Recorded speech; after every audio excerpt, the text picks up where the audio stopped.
Hi, my name is Sally Rogers. I'm the Executive Director of the Center for Psychiatric Rehabilitation and a longtime researcher in psychiatric rehabilitation. I want to take this opportunity to talk a little bit about research designs. I know that that's something that comes up a lot when individuals are either participating in research or they're an advisor to a research study. And so it seemed like a good idea to more formally overview what research designs really mean and what they are. You know, we throw around this term, we'll use this kind of research design or that kind of research design, and people might say, well, what is that exactly? What does that mean? Well, all research is rooted in the scientific method, and really all that means is that it's a rigorous way of gaining new knowledge. So we can gain new knowledge by what we see, by what we experience, by little anecdotes that people tell us. But most of the time, that's not enough. We need to use some kind of research design to acquire knowledge that will have some credibility for the field. And for people to believe that, yeah, that research might apply to me, many times we have to use more than just a personal story. So research designs are really a way of organizing measures, interventions, timelines, all to be able to address some research questions or hypotheses that the researcher or the field wants to answer.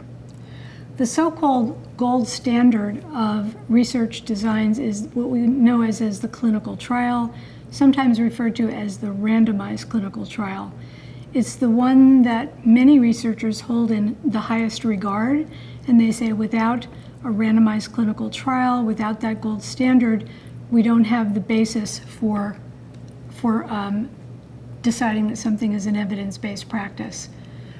I'll describe this design later, but really that design is only useful when you have an effectiveness question.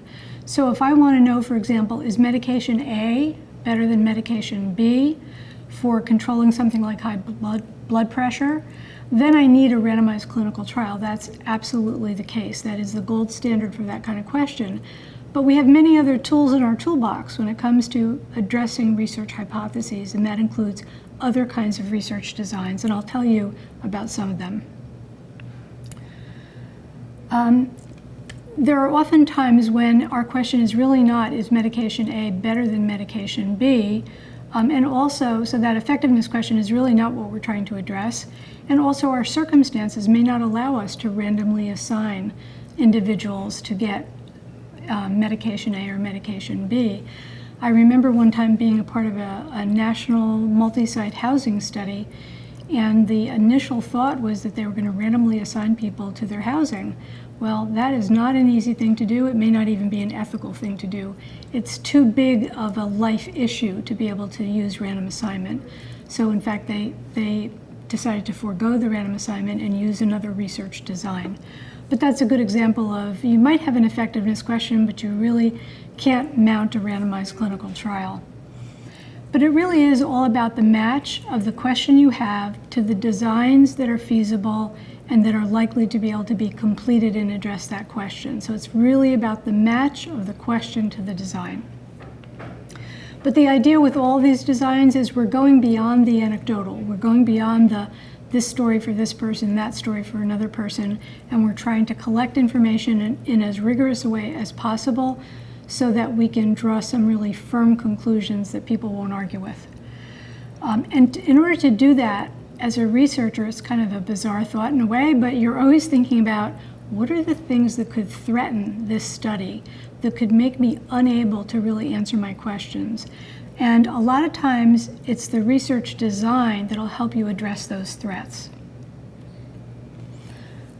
And by those threats, I'll give you an example of just one of those threats. A lot of times, if you want to compare one program to another, or one service to another, you have to consider whether or not the people that are getting that service are comparable. If they're not comparable, you're comparing apples and oranges, and immediately whatever you conclude from that research would be debunked. So you have to think of all those threats in advance and do the best you can to counteract them before you start the study. Let me give you an example of some things that have been very valuable to us in our field, different kinds of research designs other than the clinical trial. The first is historical research. It's been enormously valuable to our field, and I go back to the Vermont study, which you may have heard about. It was a longitudinal study, meaning it took place over time, but it also went back historically in time, and it looked at individuals who were discharged from the Vermont State Psychiatric Hospital and followed them 40 years later to see how they were doing. So you could never get that kind of information. It was rich, it was huge, it told us about people's lives and all of their facets. You could never get that from a randomized trial. So historical research designs can be very valuable. There are a lot of historical events that we can't control. They happened in the past, but we want to learn from them, and we can use that kind of research design. It's very important. Another kind of design is a descriptive design. So you may want to know about a particular group of people, but again, you're not trying to give them an experimental drug or manipulate anything or control anything. You really just want to describe who they are. An example might be you want to understand what homelessness is like in Florida, and maybe perhaps in another state like Massachusetts, where the weather might be a big factor.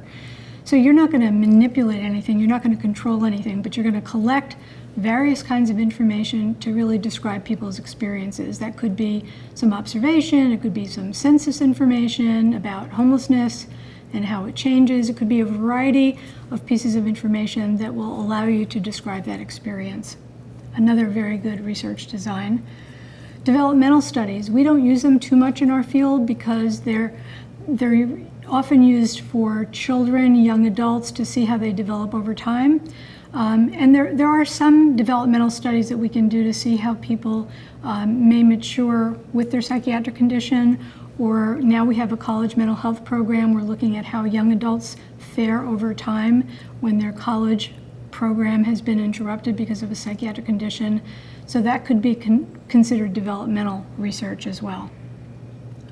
A case study, very valuable research design, but very, very different. Case study means I'm going deep, but with a handful of people usually. So I could be studying individuals, I could be studying organizations. But the idea is I'm not recruiting 300 people and seeing how they do. I might recruit a handful of people, 5, 8, 10 people, or organizations, and I'm going deep into understanding what their experiences are like. Correlational studies are another tool that is very valuable to us. This can be helpful when you have a lot of information on a fair number of people and you're trying to correlate or relate things that you think may go together or be predictive of each other. So for example, if I have a whole bunch of data on individuals with psychiatric conditions who are seeking work, some people find work, some don't, I want to correlate those, the information that we have about them and their history, their job history, their education, perhaps their gender, and see if that is correlated or related to their work outcomes. So that's a correlational study. Again, I'm not manipulating anything, controlling anything, intervening with someone. I'm really simply looking at information that will tell me what things might correlate, go with, or predict certain outcomes. That's it for the introduction to research designs.